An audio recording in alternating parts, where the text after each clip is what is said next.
que estava acontecendo na vida de Hayden Panettiere antes de ela morrer? O que o namorado dela, com quem ela tinha um relacionamento de idas e vindas, Brian Hickerson, que supostamente estava presente no local, disse apenas alguns meses antes. O irmão dele também acabou de compartilhar a sua versão do dia. Queremos analisar os últimos avistamentos, movimentos e declarações da atriz antes de sua morte, enquanto os investigadores tentam entender o que aconteceu. Bem-vindo ao Sidebar, apresentado pela Law & Crime. Eu sou Jesse Weber. Quero dar continuidade à investigação, especificamente à linha do tempo, à sequência de eventos que levaram à morte prematura de Hayden Panettiere, porque temos alguns detalhes adicionais sobre os quais vamos falar. E quero relembrar o que aconteceu aqui, tudo bem? A atriz de 36 anos foi encontrada inconsciente e em parada cardíaca no domingo, 16 de agosto. Isso foi em um apartamento onde ela estava hospedada temporariamente, aparentemente um Airbnb em Greenville, Carolina do Sul. De acordo com o escritório do médico legista do condado de Greenville, por volta das 13h51, uma ligação para o 911 foi recebida relatando uma parada cardíaca no endereço 701 Asley Bridge Road, em Greenville. Os primeiros socorristas e os serviços médicos de emergência chegaram ao local. Eles encontraram uma mulher em parada cardíaca. Os profissionais dos serviços médicos de emergência iniciaram um suporte avançado de vida cardiovascular. No entanto, esses esforços de ressuscitação não tiveram sucesso, e a pessoa foi declarada morta às 14h32. E aqui está, na verdade, um trecho desse áudio da central de despacho. Aqui, KMU, Unidade 2, resposta para parada cardíaca. Justin Milwaukee, 701 East Liberty Drive, apartamento 1209, 701 East Liberty Drive, apartamento 1209, KMUUM, Unidade 2, resposta para parada cardíaca. Justin Milwaukee, 701 East Liberty Drive, apartamento 1209, 701 East Liberty Drive, apartamento 1209, 701, Unidade Médica 29, a caminho. Paciente, Unidade Médica 29, Easley Bridge Road, Overdose, RCP, Andamento. Você ouviu o termo overdose ali, certo? Agora, para deixar claro, ainda não sabemos exatamente o que aconteceu.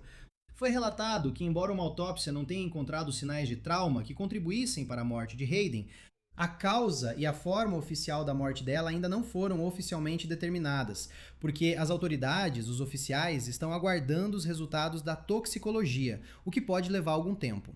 Agora, também soubemos que, supostamente, o namorado de idas e vindas da atriz de Heroes, Brian Hickerson, e o irmão dele, Zack, estavam no local e fizeram a ligação para o 911.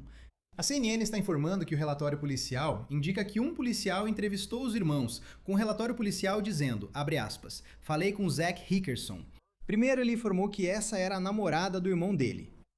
Agora, se isso for significativo por causa do status do relacionamento, vamos falar sobre isso. Mas, aliás, esse relatório que está circulando online também sugere que o policial conversou com Brian também. Mas grande parte do conteúdo dessa conversa ou dessas conversas foi tarjada, está tudo oculto. Agora, outra coisa que quero mencionar sobre esse relatório. Ele indica que os policiais observaram que Zack estava, abre aspas, muito emocionado enquanto os paramédicos atendiam Hayden. Brian não demonstrou emoção até que os paramédicos declararam ela oficialmente morta. Interprete isso como quiser. As pessoas reagem de maneiras diferentes, em situações diferentes, mas isso aparentemente foi registrado no relatório. Agora, a CNN também está noticiando que Brian Hickerson supostamente mostrou aos policiais uma sacola de medicamentos neste apartamento. Isso também está no relatório. Mas agora, e isso é significativo, isso é novo, Zack aparentemente falou com o TMZ e forneceu mais detalhes sobre o que supostamente aconteceu. Porque, de acordo com o TMZ, Zack afirma que seu irmão Brian deu Narcan para Hayden Panettiere depois que eles a encontraram inconsciente naquele dia. Agora, vamos pensar na linha do tempo por um segundo, certo? Também foi relatado que Brian Hickerson e Hayden viajaram juntos no dia anterior à morte dela. Agora, eu vou entrar no histórico tumultuado deles, que já dura quase 10 anos em um instante. Mas, para te passar a cronologia, ok, isso é significativo porque, de acordo com a E-News, os dois viajaram de Los Angeles para a Carolina do Sul no dia 15 de agosto. Zack supostamente disse ao TMZ que não teve notícias deles, que foi à igreja naquela manhã, estava trocando mensagens com Brian, que eles tinham planos de almoçar juntos e jogar golfe indoor, mas depois não teve mais notícias deles. De acordo com ele, ele vai para aquele Airbnb em Greenville, novamente naquele dia 16. Bate na porta, Brian, segundo ele, acorda de um cochilo e é nesse momento que eles encontram Hayden inconsciente. E Brian supostamente aplica Narcan nela. Isso é usado para tratar uma overdose de opioides. Esta é uma citação de Zack para o TMZ. Eu bati forte, o que aparentemente acordou o Brian de um cochilo que eles estavam tirando juntos no sofá-cama da sala de estar. Quando entramos e tentamos acordar a Hayden para o almoço, percebemos que ela estava inconsciente. Eu imediatamente liguei para a emergência e Brian aplicou um Narcan nela. Nós então fizemos RCP juntos enquanto a ligação com a emergência estava no Viva Voz, até que os bombeiros e o serviço de emergência chegaram. Nesse momento, assistimos enquanto eles tentavam de tudo para salvar a vida dela. Agora, de novo, ao que tudo indica, essa é a versão dele. Zack diz que há muitas suposições, especulações e acusações circulando no momento. A verdade vai aparecer à medida que as autoridades concluírem e divulgarem mais detalhes da investigação. E isso é importante porque as pessoas que amavam e adoravam Hayden merecem a verdade. Estou além de arrasado e devastado por essa perda trágica e traumática. Hayden foi um dos meus amigos mais queridos e próximos, que eu amei e com quem me importei nos últimos 8 anos. Por respeito aos entes queridos dela, a especulação e o sensacionalismo sobre a morte dela precisam acabar até que os fatos possam ser divulgados pela investigação. Tudo bem, eu sei que isso é uma virada total, mas eu preciso dizer, olha, se você é um empresário por aí, já é difícil o suficiente tocar um negócio. Por que tornar tudo mais complicado, fazendo as coisas manualmente, ou dependendo de dezenas de aplicativos que não se comunicam entre si, certo? É aí que entra o nosso patrocinador, Odoo. O Odoo é uma plataforma integrada de gestão empresarial com um conjunto completo de aplicativos integrados que conectam perfeitamente todas as suas operações, desde vendas e contabilidade até manufatura e até mesmo envio. O Odoo pode gerar automaticamente pedidos de venda profissionais e elegantes, faturas, contas de fornecedores e pode atribuir automaticamente equipes de vendas e enviar atualizações por e-mail em cada etapa do processo de vendas, além de usar IA para gerar relatórios que vão ajudar na sua tomada de decisão. Para a manufatura, os aplicativos deles podem sincronizar o estoque com atualizações em tempo real de produção e compras, para que você nunca fique sem produtos. E quando chega a hora da contabilidade, isso também é totalmente automatizado. O Odoo pode criar faturas, rastrear despesas e até resumir dados com IA para economizar centenas de horas. Sabe qual é a melhor parte? Você pode escolher seus aplicativos e até criar fluxos de trabalho personalizados. Assim tudo fica totalmente adaptado às necessidades do seu negócio. Leve seu negócio para o próximo nível consultando um especialista em Odoo hoje mesmo, gratuitamente, em odoo.com/sidecar. O TMZ também informou que fontes da polícia disseram a eles que as autoridades estão investigando se um crime foi cometido, principalmente porque a morte de Hayden foi tão inesperada. A polícia está investigando ao mesmo tempo que o legista. E aí você junta isso com reportagens de vários veículos como a Fox, a CNN, o New York Times, a DEA, a Agência Antidrogas dos Estados Unidos, os federais entraram na investigação, sobre a qual vou falar um pouco mais adiante. Voltando à linha do tempo, certo? Uma das últimas vezes que vimos Hayden Panettiere publicamente foi aparentemente no aeroporto LaGuardia. Isso foi em maio. Também foi noticiado pelo TMZ. E ela foi questionada enquanto entrava no aeroporto com uma amiga sobre outra coisa que aconteceu este ano. Sabe o que mais aconteceu este ano? O livro de memórias dela foi lançado. This Is Me, A Reckoning. Agora, no aeroporto, ela meio que desviou das perguntas. Ela sorriu brevemente. Perguntaram para ela sobre a descrição no livro de quando experimentou cogumelos alucinógenos pela primeira vez durante as filmagens de Pânico 4. E então também perguntaram para ela sobre um incidente em um iate. Isso porque, naquele mesmo mês de maio, ela participou do podcast On Purpose, with Jay Shetty, onde ela afirma que, certa noite, ela saiu e estava se divertindo. Ela foi em um barco com alguns amigos. E foi aí que ela disse que foi, abre aspas, conduzida por alguém em quem ela passou a confiar e ver como um protetor, alguém que estava ao seu lado, e que ela foi levada escada abaixo para um, abre aspas, cômodo muito pequeno. Ela me colocou fisicamente na cama ao lado desse homem sem roupas, que era muito famoso. Não havia como pular fora e nadar para longe, e não havia ninguém que fosse ser empático com a minha situação. Eu percebi que isso não era novidade para eles. Então isso foi o que perguntaram para ela no aeroporto, apenas alguns meses antes de ela morrer. Agora, Hayden tem sido bastante aberta sobre as lutas, a turbulência, o drama da vida dela. Isso incluiu sofrer de depressão pós-parto, de problemas com abuso de substâncias. Tudo isso aconteceu após o nascimento da filha dela, Kaya, em 2014. Ela teve a filha com o ex-noivo e boxeador Vladimir Klitschko. E parece que à luz do que ela vinha passando lá em 2018, ela enviou Kaya para morar com Vladimir Klitschko na Ucrânia, dizendo que foi, abre aspas, a coisa mais difícil que já tive que fazer. Acrescentando, abre aspas, mas eu queria ser uma boa mãe para ela, e às vezes isso significa deixá-los ir. E só alguns anos depois haveria outra tragédia horrível na vida dela, em 2023. Foi quando o irmão dela, Jansen, morreu com apenas 28 anos de idade, devido a um coração aumentado com complicações na válvula aórtica. Hayden disse a Jay Shetty naquele podcast: "Não há nada na minha vida que se compare a perder minha outra metade." Éramos tão próximos, e sendo a irmã mais velha, é seu dever protegê-los e mantê-los seguros, e não conseguiu fazer isso. Dizer que é de partir o coração nem começa a descrever. Então você começa a ter uma noção do que ela passou nos últimos anos enquanto tentamos analisar as circunstâncias em torno da morte dela. E muito do que se fala agora, e grande parte do foco na linha do tempo dela, também diz respeito ao relacionamento polêmico dela com a pessoa que mencionei antes, Brian Hickerson.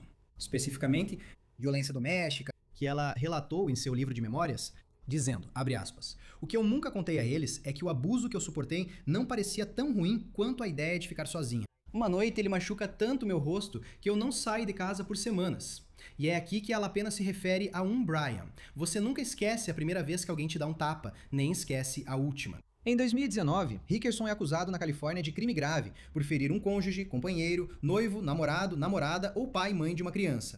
Em 2021, como parte de um acordo judicial, Hickerson é condenado por 2 crimes graves, por ferir um cônjuge, companheiro, noivo, namorado, namorada ou pai e mãe de uma criança, em conexão com os incidentes ocorridos em 2019. Segundo a Secretaria do Tribunal Superior do Condado de Los Angeles, ele seria condenado a 4 anos de liberdade condicional formal, segundo a Secretaria do Tribunal. Em agosto de 2022, Hickerson foi novamente condenado a vários anos de liberdade condicional por violar sua condicional, e foi obrigado a completar um programa de tratamento de violência doméstica de 1 ano, frequentar reuniões dos Alcoólicos Anônimos e concluir dezenas de sessões de controle da raiva. Tudo isso de acordo com os registros do tribunal.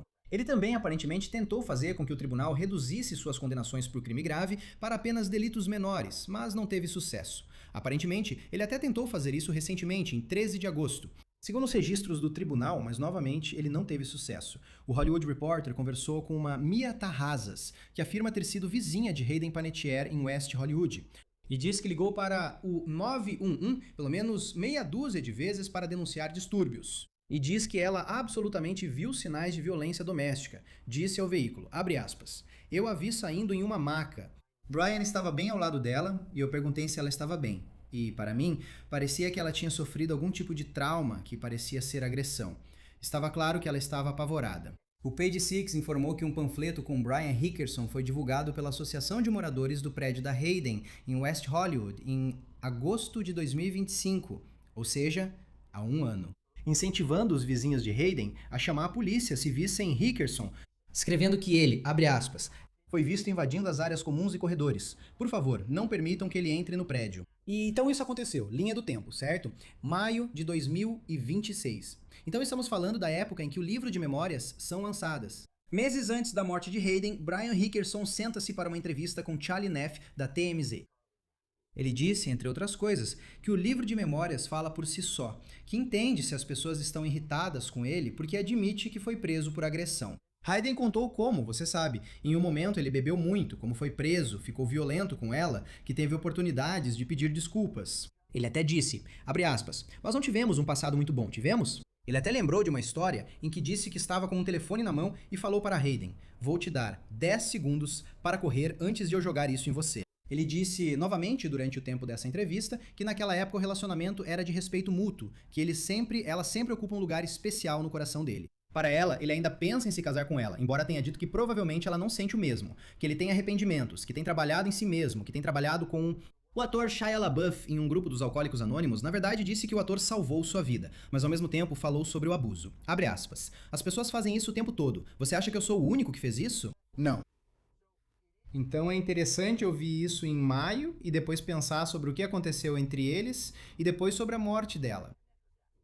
Porque o New York Times está relatando que foi só há alguns meses que Hayden Panettiere supostamente contratou segurança para manter Brian Hickerson afastado. Agora eu preciso deixar algo claro, ok? Ninguém foi acusado de nenhum crime aqui. Ninguém foi formalmente acusado de crime algum aqui de forma alguma, apesar do que você vê online, apesar das especulações, rumores, insinuações ou seja lá o que for. Para deixar claro, não há ninguém que tenha sido acusado de cometer um crime em relação à morte de Hayden Panettiere.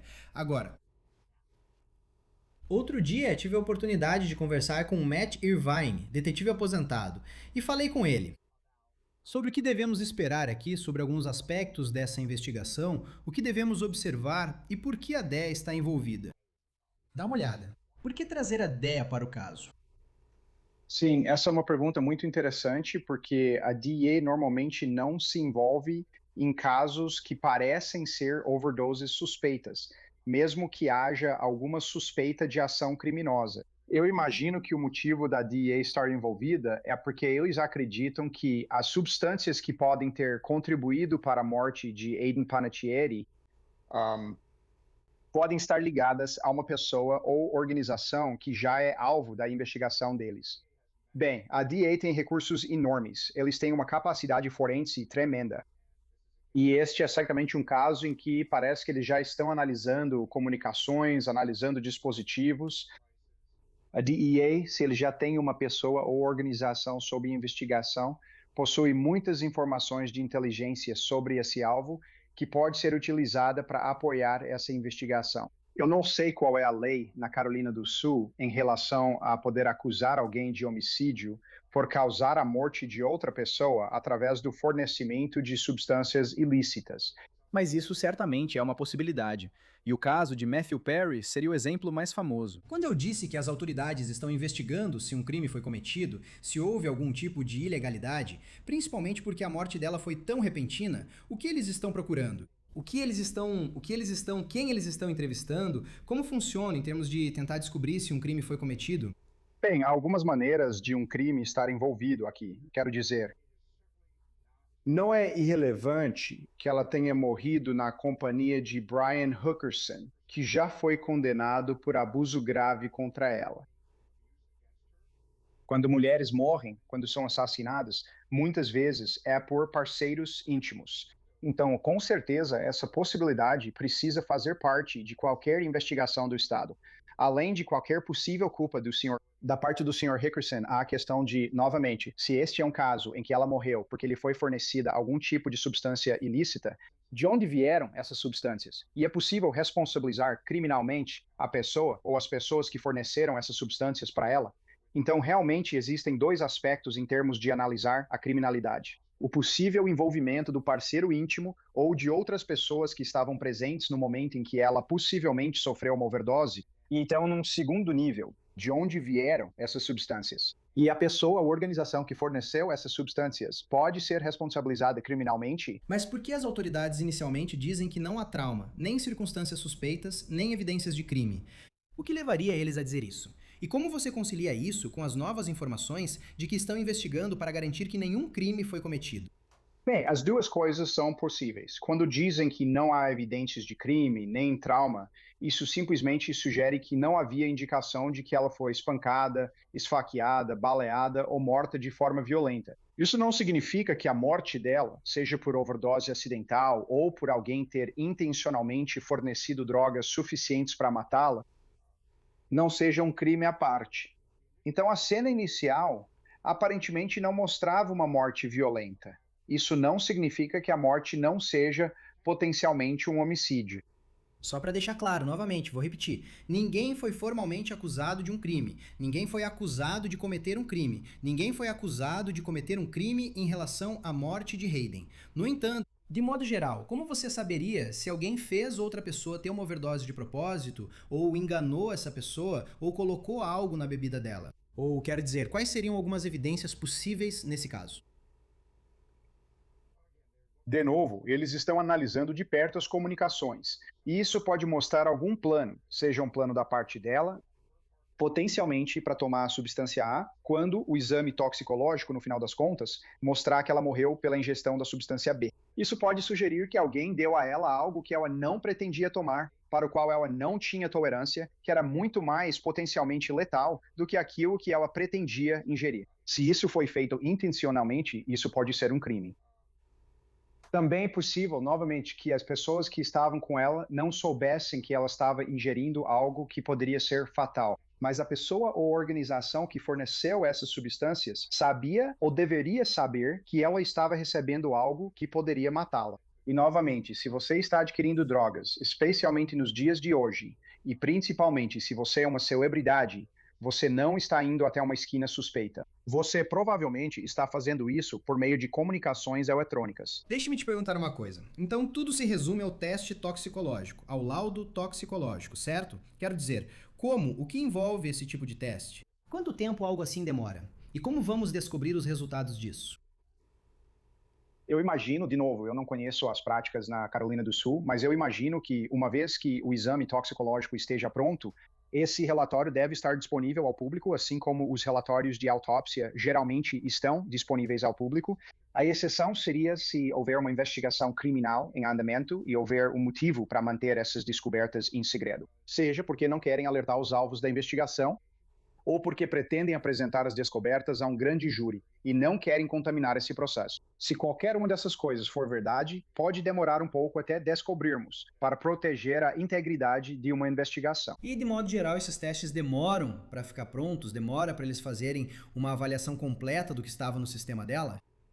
Normalmente é uma questão de semanas. Novamente, eles podem acelerar as coisas e o processo em si não demora tanto assim. É só uma questão de qual é o procedimento deles em relação a passar na frente, para ser direto, em um caso de grande repercussão. Certo, vamos ficar de olho no que acontece a seguir aqui no Sidebar. Muito obrigado por nos acompanhar, como sempre. Inscreva-se no YouTube, Apple Podcasts, Spotify, onde quer que você ouça seus podcasts. Você também pode nos assistir no Peacock da NBC. Se quiser me seguir, estou no X, Instagram e no meu programa na News Nation, Jesse Weber Live, de segunda a sexta, às 11 da noite, no horário do leste. Até a próxima, pessoal!